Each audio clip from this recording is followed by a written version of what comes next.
নমস্কাৰ, বিহেতা বাতৰিত মই আবুল বাছাৰ। হাইস্কুল শিক্ষান্ত পৰীক্ষাৰ সফলতা উত্তীৰ্ণ ছাত্ৰছাত্ৰীক লৈ উৎপন্ন নৱজাগৰণ বিদ্যাপীঠ উখল-মাখল পৰিৱেশ। বহু অপেক্ষা আৰু উৎকণ্ঠাৰ অন্তত সেৱাই বিভিন্ন অৱসৰত গহনা কৰিলে হাইস্কুল শিক্ষান্ত পৰীক্ষাৰ ফলাফল। উজ্বলি উঠিল ভিন্ন প্ৰান্তৰ ভিন্ন ছাত্ৰ-ছাত্ৰী। সুখ্যাতিৰে উত্তীৰ্ণ ছাত্ৰীক লৈ বিদ্যালয় আনন্দৰ জোৱাৰ।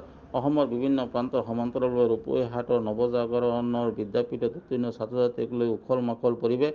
ৰূপৈহাটৰ নৱজাগৰণ বিদ্যাপীঠ 100% ফলাফলৰ দ্বাৰা অব্যাহত। উত্তীৰ্ণ ছাত্ৰ-ছাত্ৰীক বিদ্যালয় সম্বৰ্ধনা জনাই বিদ্যালয় পৰিচালনা কমিটিৰ লগতে প্ৰধান শিক্ষকজনে। মুঠ 79গৰাকী ছাত্ৰ-ছাত্ৰীৰ চূড়ান্ত পৰীক্ষা অৱতীৰ্ণ হৈছিল। তাৰ 79গৰাকী সফলতা উত্তীৰ্ণ হয়। 2024-25 শিক্ষাবৰ্ষত টপাৰ হ'ল ৰায়হান কায়ুম নামৰ এগৰাকী ছাইদৰীয়া ছাত্ৰ। 90.33% নম্বৰ সমগ্ৰ ৰূপহী অঞ্চললৈ গৌৰৱ কৰি আনিলে। আপোনালোকৰ বিদ্যালয়ত সুন্দৰ ফলাফল কঢ়িয়াই আনিছে। খুব কম দিনৰ ভিতৰতে নৱজাগৰণ বিদ্যাপীঠে এই বৃহত্তৰ অঞ্চলতে সুনাম কঢ়িয়াই আনিবলৈ সক্ষম হৈছে। কি ক'ব আপুনি অধ্যক্ষ হিচাপে ফলাফল জানিব বিচাৰিছে? প্ৰথমতে মই আপোনালোকৰ চেনেলৰ জৰিয়তে আপোনালোকক মই আৰু আমাৰ এই স্কুলৰ ছাত্ৰ ছাত্ৰী গাৰ্জিয়ানসকলক মই ধন্যবাদ জ্ঞাপন কৰিছোঁ। আমাৰ ৰিজাল্ট আজি সেৱাই যি ৰিজাল্ট ঘোষণা কৰিছে, এই ৰিজাল্ট আমাৰ খুব সুন্দৰ ৰিজাল্ট হৈছে। 100% উত্তীৰ্ণ হৈছে। গতিকে মই আমাৰ বিদ্যালয়ৰ ছাত্ৰ ছাত্ৰীৰ অভিভাৱক শিক্ষাগুৰুসকল সকলোকে মই ধন্যবাদ জনাইছোঁ।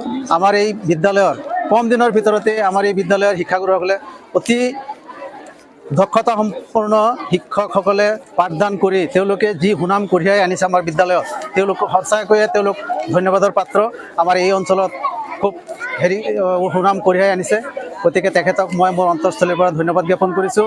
আমাৰ বিদ্যালয়ৰ শিক্ষাগুৰুসকল অতি দক্ষতাপূৰ্ণ আৰু তেওঁলোকৰ দক্ষতাৰ ফলতে আমাৰ আজি এই কম দিনৰ ভিতৰতে আমি ইমানখিনি উন্নত হ'ব পাৰিছোঁ আৰু 100% ৰিজাল্ট আমি বনাব পাৰিছোঁ।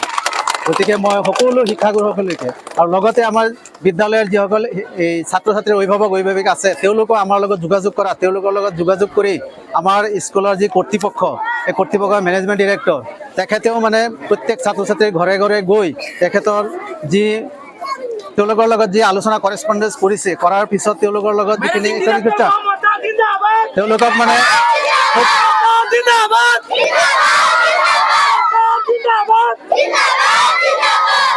তেখেতে মানে খুব কষ্ট কৰিছে, দিনে ৰাতিয়ে তেখেতে খুব কষ্ট কৰে আৰু তেখেতৰ কষ্টৰ বিনিময়তেই আমি আজি এই ফলাফল পাইছোঁ। আমাৰ লগতে আমাৰ কমিটিৰ মানুহসকলেও কষ্ট কৰে, শিক্ষাগুৰুসকলেও কষ্ট কৰে। আমাৰ এইবাৰ অৱতীৰ্ণ হৈছে 79 অৱতীৰ্ণ, 79জন ছাত্ৰ ছাত্ৰী অৱতীৰ্ণ হৈছিল। তাৰে আমাৰ 4জনে ডিষ্টিংশ্যন পাইছে, 11জনে ষ্টাৰ পাইছে, 20জনে ফাৰ্ষ্ট ডিভিজন পাইছে, 40জনে ছেকেণ্ড ডিভিজন পাইছে আৰু 4জনে থাৰ্ড ডিভিজন পাইছে। আৰু আমাৰ এজন নাই ফেইল কৰা নাই, এজন ছাত্ৰই পৰীক্ষা দিয়া নাছিল, তেওঁ অহাই নাছিল। আচ্ছা, আৰু ইয়াৰ মাজতে আমাৰ এজন ছাত্ৰী আছে, তেওঁ ভাল ছাত্ৰী, 5টা লেটাৰ পাইছে, কিন্তু এৰাবিকত অকণমান নম্বৰ কম আহিছে। এইটো আমি পুনৰ মানে বহি কল কৰিম বুলি ভাবি আছোঁ। ফলাফল লৈ পেলাই মই সন্তুষ্ট, খুব ভাল হৈছে আৰু ভাল কৰাৰ কাৰণে আমি আগলৈ চিন্তা কৰিম, চেষ্টা কৰিম।